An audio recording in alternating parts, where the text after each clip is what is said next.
Hello, everybody, and welcome to Unanswered Questions. Sometimes during our live broadcasts into classrooms, we don't get enough time to answer all the questions that students sent us. So we're going to answer some of the top upvoted questions we didn't get to. This happens a lot, right? Like I just finished a session with the school. Like you and me, we'd be busy today before this session.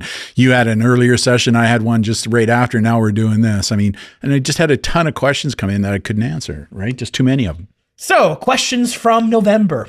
First one, how do they learn who said bad things on anonymous websites, or is that like a trade secret? Go for it, Brandon. It's not really a trade secret. Investigations generally requires just experience, knowing where to go, what to say, what to ask for, where to find the data, or having the proper credentials to even access the data. So it's not really a trade secret. It's just a lot of hoops and hurdles to go over. Yeah, and sometimes it can be difficult to find it, but not necessarily impossible, right? So if you lose your phone, do you also lose your email? No, I don't think so. Usually your email's in a cloud server. So if you lose a phone, get stolen or broken, you just log into your email on a new device. You know, it's amazing to me, Brandon, how many people don't set up their phones so that if they lose their phone or if they misplace it, that it's not locked down so that people can't access it to use it for all kinds of malicious ways. And there's a variety of ways to do that, right? So is AI face verification like Age ID trustworthy? Yeah. There's the $1 million question, right?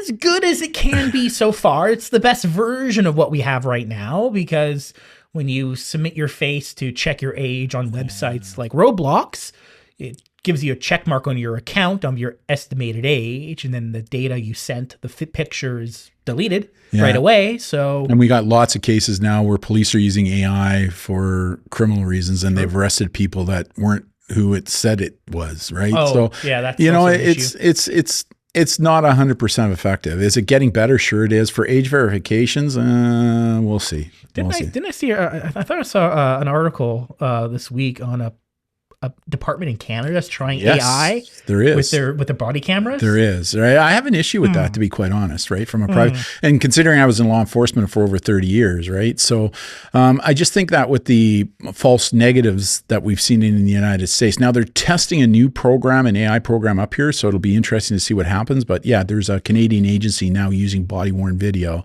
to do AI facial recognition only for people that are registered within that police department's database who have open warrants for their arrest. All right. We'll see how that goes. We'll see how that goes. Since you mentioned inappropriate AI photo makers, do you think it could give people ideas now that they know about it?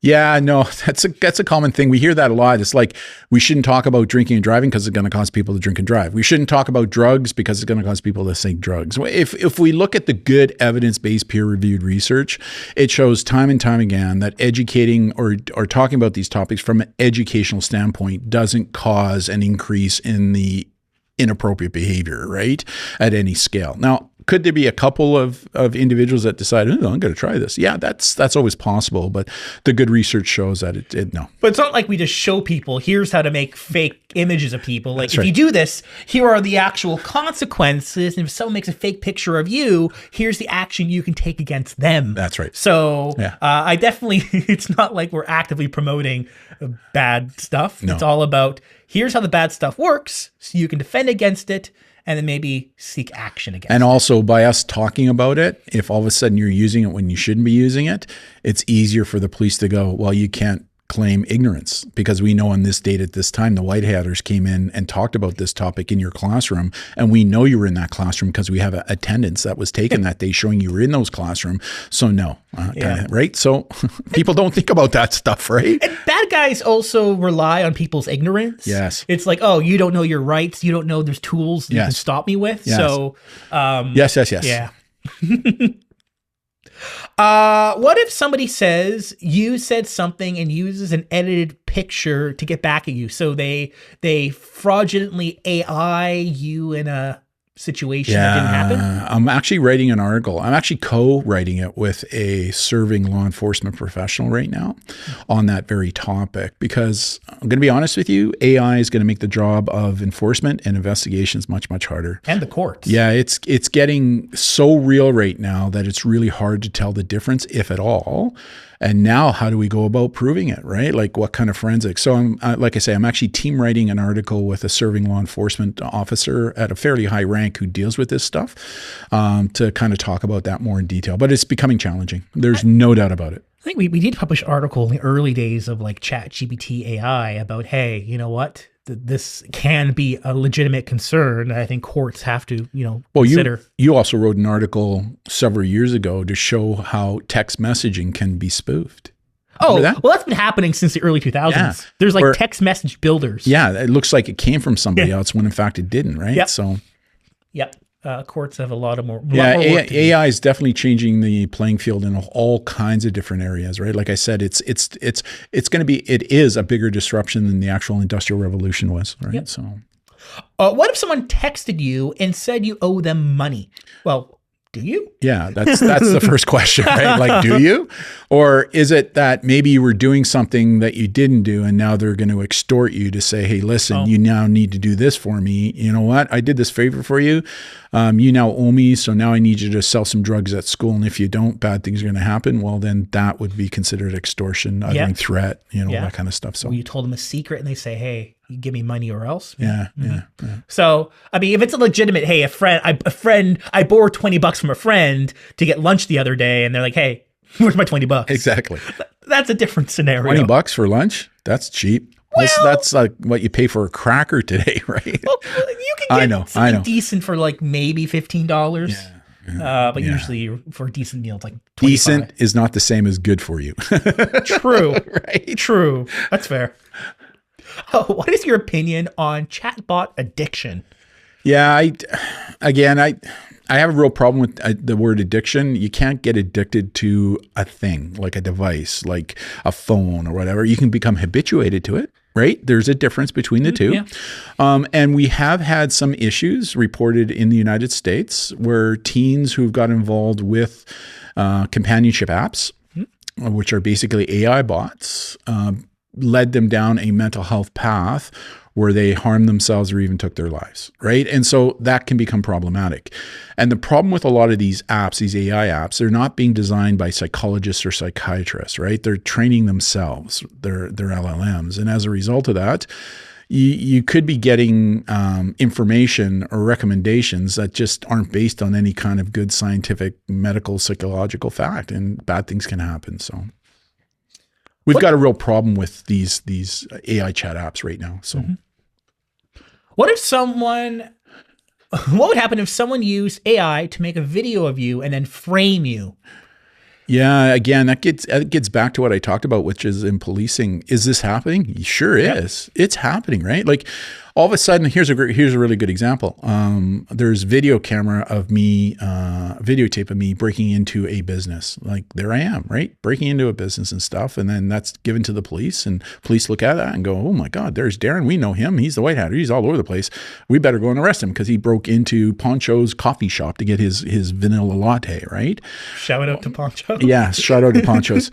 It looks real. Yeah. Right. And it's making it much, much harder now for police to go, is this real or is this not? Right. So, it also gives people, politicians who actually do something inappropriate saying, it wasn't me, it was AI. Yeah. And that's happening more and more. Right. We see this, especially in other countries other than ours, where they're caught saying something bad online or doing something bad. And the first thing they say out of their mouth, that's AI. It's not me. It's not real. Yeah. Right. It gives them deniability. Yeah. Will AI in the future be able to replicate movements used to prove a person is real? How problematic would that be? It's already happening. It is. It's already happening. Like just look at Sora 2. Look at some of the other programs that it is unbelievable right now to see how this is developed, where it's really, really hard, right? And we're good at this. We're experts in this field. And when we're looking at this stuff, you can't tell it's not real. You just can't tell. There are a bunch of TikTok videos that I do get fooled by now. Yeah, I know. In the early, in 2020, it's like, okay, AI. Now it's like, Yeah, like Is in that? the old days, you could see like lip sync wasn't quite right. The teeth were a little different. You know, there were little tells. But with the increase in these programs, like Sora 2 is a good example, or Gemini, some of the things that it's pushing out right now, you kind of look at it and go, holy moly. Like I just saw a new one. I forget who it was. I think it's Midjourney that just put something out. They just demonstrated it online. And I'm looking at this thing and it is like, holy moly. Midjourney's always been like, from what I've seen, like the best. Yeah. So I'm not surprised. Yeah, it's becoming really problematic for sure. Does AI that generates nudes from swimsuit photos also work on people wearing baggy clothing? It's less efficient. It definitely, the images tend to look more fake. The more actual real skin someone's showing, the easier it is to then fully nudify it. However, as the AI develops, it's going to become even easier, right? Like the first, second generation Nudify apps are pretty easy to tell. Third generation, it's really hard to tell. I guarantee you fourth generation is coming, right? And that stuff is going to be impossible. If someone can take a picture of me without my knowledge and then make an AI nude of it, how can I feel safe anywhere? Here's the honest answer. It's going to be hard, dude. It's challenging. You know, that's kind of saying, you know, someone could come up to me on the street and then, you know, hit me. Like anyone can technically do something bad to you. It's just, thankfully, most average normal people you come across in your daily life are just normal, average, daily people who want to have fun, play games, and just enjoy their life. The challenge, though, is when we're dealing with the frenemies, right?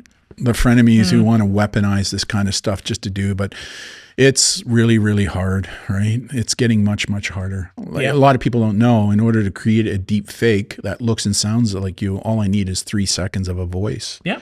Right? That's it. So a lot of teens now that are on YouTube and saying stuff online, all I need is a 3-second clip. And with that in a picture, we can create an AI agent that looks just and sounds just like you. Yeah. I think the best thing we have is pretty much having those laws and rules and procedures in place to sort of minimize the chance or increase the punishments if someone does do that. I think BC is doing a pretty good job of that, making legal court orders really quick online to get things taken down or seek damages quickly. So we are seeing improvements.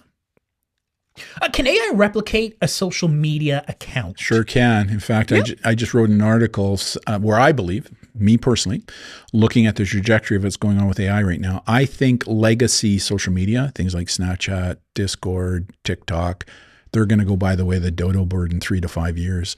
I think you're going to see social move more into the AI realm, and there's pluses and minuses to that. I mean, one of the cool things about having an AI-based social platform is you can have AI agents that are actually policing it, right? Or making sure that certain things aren't posted. But on the downside, these AI companies are collecting whatever you're putting in there and using it for more surgical advertisements, right? But I do think for sure it is coming, right? Who was it? OpenAI is now presently doing some testing in, I think it was Japan. We talked about it in one of our YouTube shows where they're testing this feature right now where you can come together as a group to talk about things. Oh yeah, you can have group chat GPTs. Yeah, so that is starting to, that's where you can see this going. Will it be considered a crime in the future to create digital nudes of someone? Yes. Well, generally, it already is. Yes. I mean, most places I can think of, like if you're talking about all NATO-friendly countries, it's generally already, you can't be doing that. Yeah. The question is that if it's somebody under the age of 18, yes, that would be child sexual abuse material. If they're over the age of 18, it's no longer that. And if they're not posting it publicly and just keeping it on their phone, right? That might be. But if they're using it to post it publicly as a weapon, then that would be criminal, right? So that's that's one of the things I learned. And got into policing is that the law is not black and white, people. It is all shades of gray, right? So, and once you add human social behavior, it just messes everything up. Yeah. Can online information that went through a VPN be accessed via authorities even though it's encrypted? It depends. So there have been court cases where law enforcement said, hey, this person used a VPN company submitted the evidence to the court, and there was nothing. So it depends on the reliability of the VPN you choose to pay for. Yeah, and notice I said pay for. Right, and the communications may be encrypted, but the metadata isn't. Yeah, right. So the metadata may be enough to assist law enforcement for the purposes of conducting an investigation too, right? Also, if someone's doing something bad and they're using a VPN, but they log into their TikTok or Facebook account, Right. that just defeats the purpose of using a VPN because you log in directly to the account. Right. Yeah. It's not some magic tool that makes you anonymous instantly anything you do. Can police help you recover an account that got hacked? Technically possible, but will they? They generally have Probably more not. important things to deal with. Probably not. Now, if it's like an account of your bank account where you have $1 million, A little different. yeah, online crime that impacts anything less than $5,000 in damages, there's not enough police to solve every little instance that happens. It's usually the most extreme cases that I mean, right now we're helping a friend of ours who was defrauded over, I think it was $400 online. The person who did that was very skilled in what they did and how they did it. They reported it to the police, and police basically said, well, there's not a lot we can do about this. We pushed back a little bit. We were able to track this person to another province. And so now as a result of that, and a result of pushing and pushing and pushing all the way up to the watch commander level, finally they're now doing a assist outside department where they're sending all the information we gathered to the law enforcement of jurisdiction where the bad guy is located, because it's my opinion, looking to see what he did, this is an organized crime. Like, he is doing this lots. And so that's one of the reasons why our insurance rates go up or products go up, because these guys are getting away with it. And we decided, no, we're going to push this issue. But in most cases, police won't do that, right? It very much depends. Yeah. Do VPNs sell what you do or search for? I think you already mentioned this. It depends upon the type of VPN, right? Was it a free one or if it's free, they got to make their money somehow. So guess what? Now, Right? if it is a premium paid for VPN, but they have like a free trial version, that is a bit of a different story. I know like some VPNs give you a gig of VPN access for free, then you have to pay afterwards. Right. But there are some that are completely free. Yeah. But usually those ones are more prone to data collection. Yeah. So do pick properly your VPN. My Roblox password got guessed. What do I do? Change your password. Pretty simple. Yeah, simple as that. Right. And the reason it got guessed was probably because it was a real simple password like 1234 or ABCD or you use QRT. the same password. Exactly. Right. What do you do to hackers if they don't do anything illegal? Nothing. Nothing. Right. We got people that are called white hat hackers or ethical hackers, right? So they're actually hired by companies to help strengthen their security systems. Yeah. Why aren't you talking about using Linux over Windows? We're getting that a lot. Windows can collect your info like social media sites. Yes, we do tend to talk more to everyday average users. That's right. I'm assuming you're a bit more of a pro gamer or maybe a tech nerd like us. So yeah, I mean, I think when it comes to like Steam and with their Steam machines and the Steam Deck, I think they are kind of making Linux gaming at least more mainstream. Not quite there yet. So we'll see. I think I am watching Linux, but sometimes people who know nothing about technology, Linux, what's that? Yeah, exactly. Exactly. That's why we talk about other things like the Brave browser or Firefox browser and stuff like that, right? So yeah, because most people use either Mac or Windows. Yeah. How can you find who texted you something harmful if you can't see their name? That's going to be really hard for you to do unless you've got some background in online investigations. But if it's criminal in nature, then let the police do that. In a lot of cases, they're pretty successful. Not all the time, but there are ways to do this. This isn't the platform for us to discuss those types of issues publicly, however. So yeah, it's not easy. Now, for investigators, that's a different story and all that stuff. But for average end users, usually you don't easily have access to that kind of intelligence gathering. This next question is a great question. If you delete an app, will it still have all your information? In most cases, yeah. If it's like an online social network, it's so the entirety of TikTok, the entirety of YouTube, all the videos in the world are not saved on your phone directly.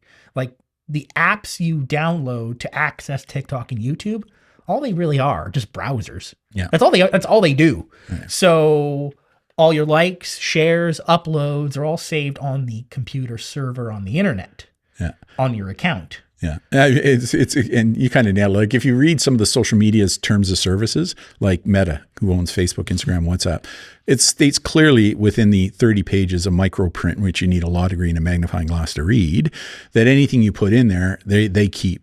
Right? They're hoovering it up. In fact, Meta last year went public to say anything you're putting into any of their platforms or anytime you're using any of their AI right now, they're sucking all that information up and using it to train their artificial intelligence right now. So they're keeping all that stuff. What's also amazing is in the, Discord that just had the data breach. With respect to all their information, they were using age verification. A third party was doing the age verification for them. The third party said, as soon as you provide the facial recognition, all that, we delete it immediately. Well, guess what? It wasn't deleted, right? Mm-hmm. So, is it too late to do anything about, assuming an intimate image you sent to someone after 5 years ago? No, I mean, if that person's still around and you still know where they are, maybe go and ask them if they've deleted it. Would be the best bet, right? Yep. So, and if it's two people, if it's an under 18 image, you can still withdraw your consent for that image. And correct. In Canada, Canada, it gets complicated elsewhere around the world. Yep. So it depends on the situation, what the photos are. Can you contact that person? Gets messy, but best reach out and ask. Mm-hmm. Should you put your real age and name into a game? I'll let you do that. It depends where in the game. So if you're building your account, so the game needs to know how old you are, so they can legally allow you to play the game. Yes, you need to put your correct age in there, but it's not like in your profile, like in the actual account that other people see. You don't put your real name or age. You only want to put the real information in the account data, not your profile public data.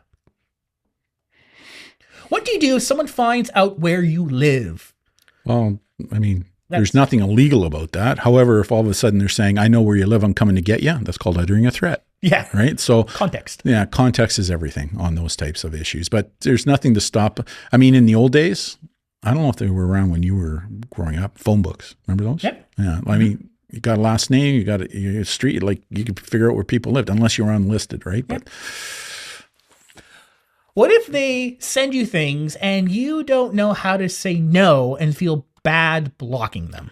Yeah, a lot of people, especially in relationships, right, where they're afraid to do that in relationships because they're building a relationship, they want to stay together with this person, they don't want to make them bad, but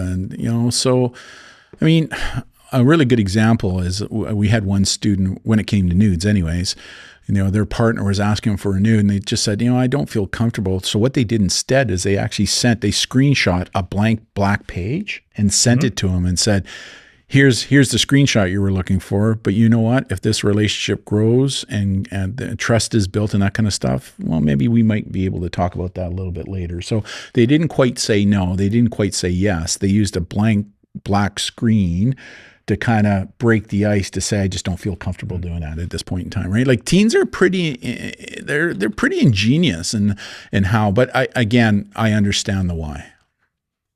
How do people access the dark web? And do people go there by accident? Yeah. By accident, no. Generally, you need to have proper tools to actively get into the dark web. So normally not by mistake. Typically, you need Tor, the onion router. It's pretty hard to say you went down there in mistake if you downloaded Tor and you're using it, right? So, and there's a difference between the deep web and the dark web, right? Like the deep web is not searchable by things like Google, the other platforms, but people don't know that we use the deep web all the time. Like if you're using an online payment platform, a lot of that takes place in the deep web, right? But a smaller component of that is the dark web. And in order to get down there, you need an onion router of some type like Tor. There's others out there as well, but it's pretty hard for you to say you went down there by accident if you've downloaded Tor and using it. True. So, is there a way to set a Facebook account to private? Yeah. Yes. Settings. But just understand whatever you're posting there is not necessarily private, because there's nothing to stop somebody who's in your private account that he invited in, screen capturing it and posting it publicly. We call those people frenemies, right? Yeah. Okay. And it may be private to you, but everything you're putting in there is still collected by Facebook and can be used by Facebook as they see fit to their financial benefit. So the question is, what do you mean by private? Exactly. Private to who? My sister has a private TikTok account. Are they safe? I think we just answered that in the other one, right? Although it's private, when you're posting it online, just remember that anything you post, no matter what your privacy settings, is public, permanent, searchable, exploitable, copyable, shareable, and it can be shared, right? Especially by frenemies. So, I mean, is a TikTok account private safer? Sure it is. Is it safe? No. I mean, nothing is ever guaranteed to be safe. Exactly. It's only how you choose to use it that makes it safer or not. Exactly. What do I do if my parents found something private because they went through my phone? Well, there's a reason why in our presentations we talk about, hey, if there's something on your device, I don't care what it is, you want no one else to know about, you may not want to have something saved digitally. You want to keep a secret because there's so many ways things that are private can get leaked. And just understand too, in Canada, if you're under the age of 18 in most provinces, you can't have a data plan. Your parents pay for it. So contractually, they own the phone. Mm-hmm. So they have the right to go through that phone. So yeah, just something to think about. Will my regular text messages be recorded like they are on Snapchat? Yes. Your text messages from your phone are saved on your phone, but they also go to the cell phone company, for your cell phone company, and then they're sent to the other cell phone company and then sent to the other person's phone. So actually, there's actually a lot more tracking in traditional text messages than say something like Snapchat. Right. So, yes. Next question is interesting. Would I be safer deleting all my social media and just using iMessage? Just a couple of thoughts there. It depends upon how you're using social media, number one. Like you can actually use social media and leverage it in a positive way to give you an advantage when it comes to jobs, opportunities, college, university. But here's what's interesting. We were at a high school recently and talking to students who were in grade 9, and I was asking them, like, are you guys using Snapchat and, Discord to message one another? And they all said, no, we're primarily using iMessage now. And I said, well, why? And they just said, because we just feel safer. It's more encrypted, more secure. It's not as public. Which is all true, but still by using iMessage, Apple's still collecting that information. Yep. But it is interesting to see how teens are kind of migrating from open social media platforms to talk to one another to more closed groups in places like iMessage or other messaging platforms. Yeah, even like Discord, which is becoming extremely popular and it's mostly used as messaging. Even iMessage has similar features like Snapchat does. Yeah. You can set an image to delete. You can add confetti. Like there's social features in iMessage. Of course, and we've seen terrible messages in iMessage, much like we've seen terrible things in Snapchat. Yep. So, is it better or worse? Depends how you use it. Is saying things on video games still considered cyberbullying? Depends upon what you're saying. If you're saying mean, rude things, I do think when it comes to like competitive online gaming, like first-person shooter games, there is generally a sort of culture of a lot more aggressive comments. When you're playing a sports game, it's like our team versus that team. You tend to say things that are more aggressive. So it depends on the context. I think some games are more prone to mean, rude comments. So yeah, like a Canadian researcher, Dr. Rachel Cowart, who researches online gaming, one of Canada's best and one of the world's leading researchers on this, said that online gaming toxicity is an issue, right? There's no doubt about it. And it's something that you need to deal with, which kind of runs into the next question, which is what are some of the best ways to counteract cyber bullies? Well, wherever possible, just block and delete them if at all possible. But if it continues, then one of the best things you can do is report them. Report them to the internet service you're using, the app you're using. If it's turning more into uttering threats, so it's moving away from rude, mean, or disturbing behavior, which is a lot of times in violation of the terms of service of that platform. And a lot of them are taking more proactive countermeasures on that. Not all of them, but most of them. But if it's now moving more into the criminal side of things, well, now we got to report that to the police. Yeah. Also, just have private accounts where you limit people who can message you. That's right. To the friends you know. Exactly. If you allow anyone on the internet to send you something, you're probably going to get more things you're not going to appreciate. What do I do if someone sends me a threat, but as a joke? It's not a joke. I mean, that's the issue. Like you may think it's a joke, but it's not your understanding that makes it illegal, right? You can send something, and legally, in Canada anyways, it depends upon what I believe it is, right? So although you sent me a message saying, oh, it's a joke, if I don't take that as a joke and I take it as a threat, you just broke the law, right? So What should I do? I have a problem and my school doesn't put in the effort to help me. We kind of hear that. I don't want to say often, but it's not uncommon. We don't hear that. I mean, it's like anything else. You go up I call it the chain of command. Start with your teacher. They don't listen to you. Go to your school counselor. They don't listen to you. Go to your vice. They don't listen to you. Go to your principal. They don't listen to you. Reach out to the police or reach out to us. It's kind of a Rubik's, or not a Rubik's, like a Lego approach to dealing with these types of things. Escalation. Yeah, escalation. That's a good word, right? So yeah. Usually once we get involved, something happens. Usually. Yeah. Sometimes schools don't want bad press, so they don't want to publicly deal with sometimes bad things, which again, they should take action on anything that's brought to their attention. So, people are people, and there's different motivations in terms of how and when people want to help. For sure. Yeah. What happens if you take and share a photo of someone without their permission? What type of picture? I think they're so it's probably, I think they're talking about like any picture. So you're on a sidewalk, I run up to you and go, geez, and then run away. So in Canada, we have one-party consent law, which basically means if you want to take a picture of me in a public place, there's nothing illegal for you to doing that because you're the person taking the picture. That's the one-party consent. Even if I say to you, Brandon, I don't want my picture taken, it's a violation of my privacy. Doesn't matter. If you take a picture in a public place, not illegal. Where this gets a little shady is where the picture is being taken, right? Context is everything. But from a larger perspective, we have one-party consent in Canada.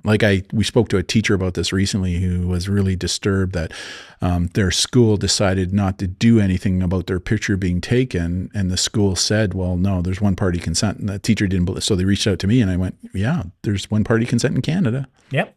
Now, if the student was taking a picture on school property and the school had policy in place that said, thou shalt not do that, that's different. That's not illegal. That's something that can be dealt with under the School Act. Or if the photo is then being used in other criminal activity, like making threats or something. Yeah. So it's not that the photo itself would be the problem. It's more of the threat attached to it. Yeah. So, yeah. What happens to predators on Omi TV and Omegle? Yeah, like chat roulette, those types of styles. Yeah. If they're reported, a lot of times they can be tracked and arrested. A lot of people who are using those platforms for online predation have been arrested, right? So report them. What's the name of the VPN you recommend? So we have used private internet access. Yep. They've actually been brought to court at times and forced to release records, and there wasn't anything for them to release. So that kind of proves they're doing a good job in data collection. Some people have issues with their ownership structure. So we've also seen and have used in the past a Proton VPN, which is very popular. They have other extra tools like a private email and a private drive system. So I would say Proton or PIA. Are there games you recommend to avoid? Again, I think it depends upon the genre. We know that hate groups are now. Angry Goy is a good example of a game online that just, no, right? Like, again, it just depends upon what is the game, right? What's the SRB ratings on it? So those are all issues that need to be taken into context. Thoughts on Roblox adding a dating feature? I know the CEO has mentioned that. They're not currently active. I believe it still is against their TOS. However, we have seen, older teens and adults actually do dating or met their partner through Roblox. Some of you even got married. Yeah, true. So I don't believe they're actually going to go ahead and have like a dedicated dating game mode. Tinder for Roblox. But even Facebook has Facebook dating. Yeah, I know. I don't know. I think there's a time and place. I think dating should be on dating specific apps. It doesn't mean you can't meet your partner on a online platform, but all these apps right now are trying to figure out how to keep people on their platforms, right? Anything to monetize. And I think they all see the writing on the wall, what's going on with AI as well. So yeah. Is Discord a safe social media platform aside by, collecting all your data? Brandon? We have seen good Discord servers. We have seen very bad Discord servers. Very bad. But that's like, we've seen good websites, we've seen bad websites. So Discord is just a platform for communication. There are places you should go. There are places you shouldn't go. So one of the ways to make it safer is get your own Discord server, right? Yeah. Right. That way you control who comes in and doing stuff. And Yep. But, Discord, it's like any other tool. It's just a tool. You decide how you're going to use it in a good or bad way. But like Brandon said, we've seen really good Discord channels and we've seen very bad Discord channels. Also, Discord has zero encryption. They actually use that when they're going to like the government and Congress going, make social media safe. And all these other social networks are like, we encrypt all the data. So all the bad stuff you can't see. Discord's like, no, we comply with all legal requests. Everything's public. That's how Discord's trying not to get banned in different countries. So keep that in mind.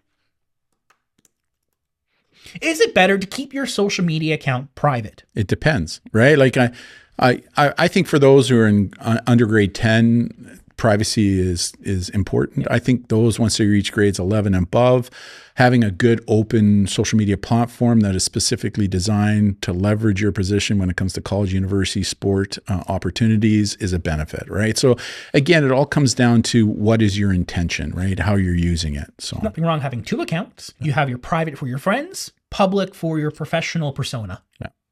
I mean, we have a public White Hatter account, but it's not like we signed up for that using our personal emails. Right. Do you think social media platforms should have age limits so young people cannot access them? They do. They do already, right? It's usually 13. Mm-hmm. I mean, this is the argument that's going on around the world right now. The age gating, like Australia is introducing the 16 to join only specific social media sites, right? Like I think there's 8 or 9 of them, but what about all the others, right? Like what's your definition of social media? Like are there sites that those who are under the age of 18 shouldn't be on? Like the Hub is a good example. Absolutely, right? But I think we get stuck on this age thing all the time, right? And I think age is the wrong way to think about gating because we've met some teens in high school. Exactly. Who should probably never have a phone. Exactly. But yet some like middle schoolers are doing cool, awesome robotics projects. So it's like, come on. Exactly. Like I've met some 13-year-olds have got the maturity level of a 19-year-old. I met some 19-year-olds who got the maturity level of a 12-year-old, right? So it's just, so that is where I have an issue. The other thing is I really believe that these laws that are coming in, rather than targeting teens, they should be targeting these companies, right? Let's hold these companies more liable for policing themselves because right now there is no impetus for them to do so. There are no major consequences. But it's not so much about age. It's about their emotional, psychological, physical ability and intention on using the stuff. But yes, there are sites like the Hub that kids shouldn't be on, right? How can I convince my parents to let me have social media? I would say it's probably about building a plan, building rules and policies in your family so that you can use it in a better, safer way. It's not like, can I have social media? It's private. Parents never see it. Perhaps you build an arrangement where you build a family protocol where maybe you build the account, but then your parents also have access as a password to see on their phones. Maybe you let them put parenting apps on your phone to see what you're doing. So it's kind of having that negotiation in terms of, you know what, there's certain degrees of social media and access. Mm-hmm. Yeah, I think free range is a mistake, right? So yeah, but that's usually what teens ask for. Yeah. Can I have Snapchat? And then what they're expecting is unlimited, unrestricted access. It's like, maybe we should have some rules in place as a family. Which brings up the next question. Why won't my parents let me have Snapchat? Well, right out of the gate, what I want to say is your parents are your parents. Whatever decisions they make is the right decision for them and their family. But I mean, do we recommend Snapchat for those under the age of 16? No, we don't, right? Like I personally don't. But ultimately, it's going to be up to your parents to make that decision, right? So there's a lot of issues with Snapchat. There's a lot of positives, but there's a lot of negatives too, right? I also think sometimes families are too focused on the big names of Snapchat and Discord, and parents sometimes overlook that, hey, anything bad that happens on Snapchat and Discord can also happen in your iMessage. Yeah, that's the other thing. Or Instagram. Right? Yeah. I think, I don't know, humans like having a dragon to slay. If I can name and point a finger at something, I can make it my enemy and get motivation for that. But Yeah, especially if you use kids as the tip of the spear, right? Oh, yeah, kid safety. Yeah. Somehow that's an excuse to do anything you want. Yeah. Would you recommend social media to anybody? Well, it depends, right? It depends upon what your intent is on using it, right? So, social media is not for everybody. It's not okay for everybody. You know, much like, everyone's different. Isn't it illegal to have fake money? Okay. They're probably talking about that money that you fake around, right? Because when we do broadcast, sometimes we do showcase some cash. This is movie money that you see in the movies, or like in reality TV shows. In reality TV, they have suitcases of money. It's not actually real $100 bills. It's just fake movie money, and it says in print, prop copy. And the other thing too is only becomes illegal if you're using it. Yeah. Right? Kind of thing. So yeah. It's not like I knew where that. It's not like actors get arrested for having fake money on a movie set. Like that's the point. Especially on scenes where they like blow up the money. Or if it's actually counterfeit money, right? If it's counterfeited, counterfeited money, that's illegal, right? But not this stuff. Is clearly prop money. It looks real from a distance, but look close, you can clearly see it's quite fake. Yeah. Can all governments work together to take down deep nude sites? I think that's called kumbaya. Right? Wouldn't that be nice? If all governments in the world will work together, we would solve so many of the world's problems. Here's the issue, right? Canada, United States, NATO countries do everything right. They come together. So now the deep fake nude manufacturer decides to open up a server in China or Russia. Right? Yeah. I don't know. I think there's a lot of global tension between NATO and Russia right now. So yeah, exactly. Although they need to have servers for that. I know. They don't necessarily have a lot of servers. So perfect world, yes. But different people have different agendas. Yeah. Should I block someone if they send me nudes I did not ask for? Yes. Yep. Block. Yeah. Right, block them. What should you do when a 16-year-old is dating a 24-year-old? Well, the age of consent I'm talking Canada now. It depends where you're located. Yeah, but in Canada, the age of consent is 16. So technically, legally, a 16-year-old can consent to have full human sexuality interactions with somebody who's 84. Like, ooh. But there's nothing illegal about that, right? Different regions in the world, even different places within a country, can have different laws for the age, for when and how. Now, another exception to this might be for the purposes of grooming too, right? Like if the 24-year-old is grooming the 16-year-old, that now we're starting to go into the legality issues around, sex trafficking, the grooming issues and all that kind of stuff. Again, context is going to be different. There's also some places in North America that still allow arranged marriages of like 12-year-olds. I know. So I mean, there are a lot of like legal issues all around the world in terms of the ages and when and how and what is allowed, what is just socially, like 84-year-old. I know. Gross. I know. Yeah, it depends where you live. And it also depends, is that 24-year-old person a person in authority? Oh, parent, teacher, coach, babysitter, right? Like there's, again, the laws in Canada are all shades of gray. There's no black and white. Yeah. You add human behavior, it just messes laws up so much. We're not robots. Why are people so brainwashed?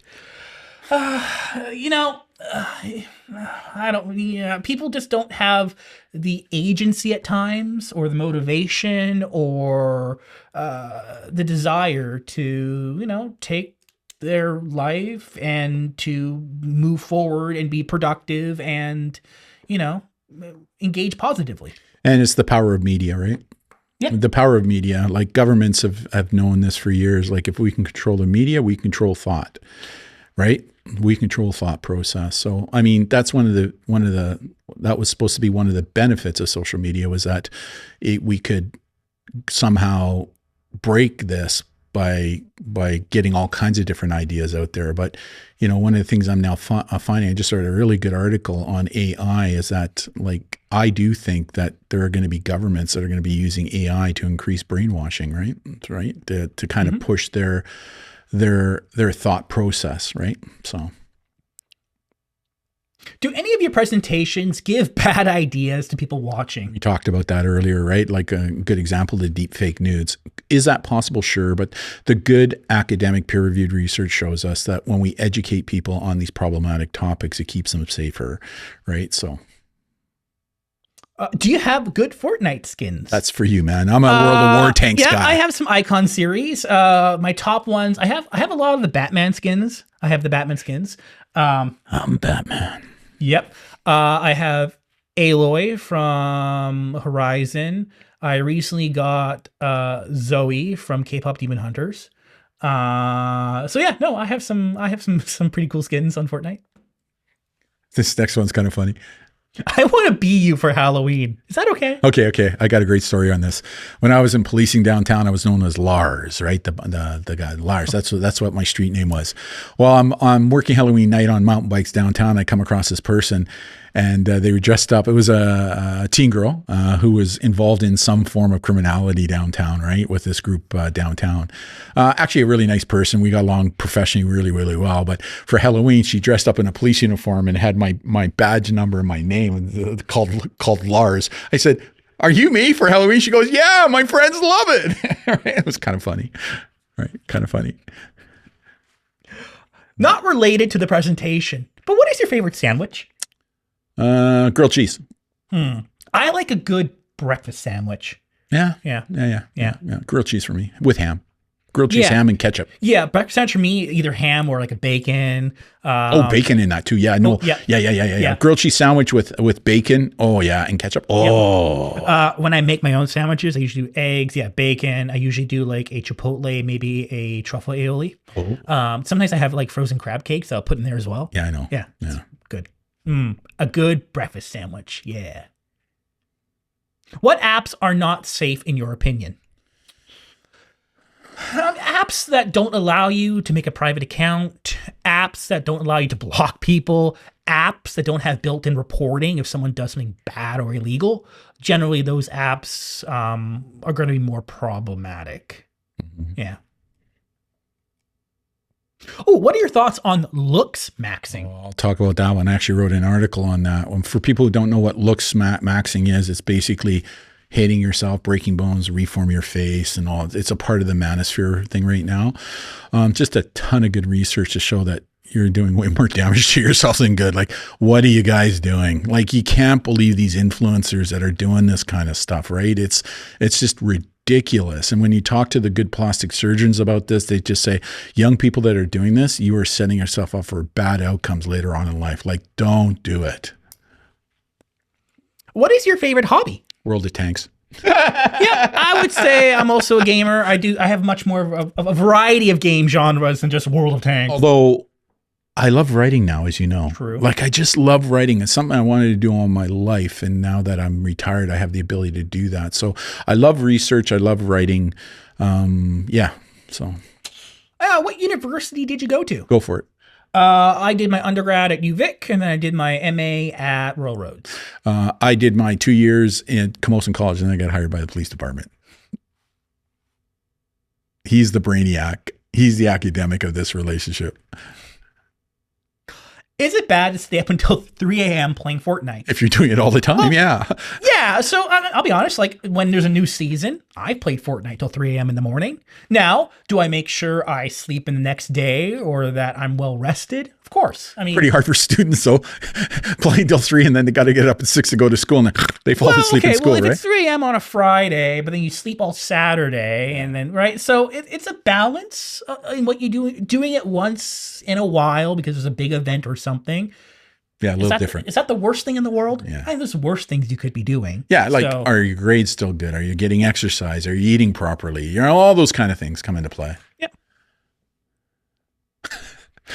Why did you have American money instead of Canadian? Okay, so when it comes to prop fake movie money for like movies, even though a lot of movies are filmed in Canada, in British Columbia, funny enough, America is a bigger audience. There's like way more people there, so a lot of movies, although they're filmed in Canada, they still use American money. So getting prop American money, like this stack of cash was like $5 on Amazon.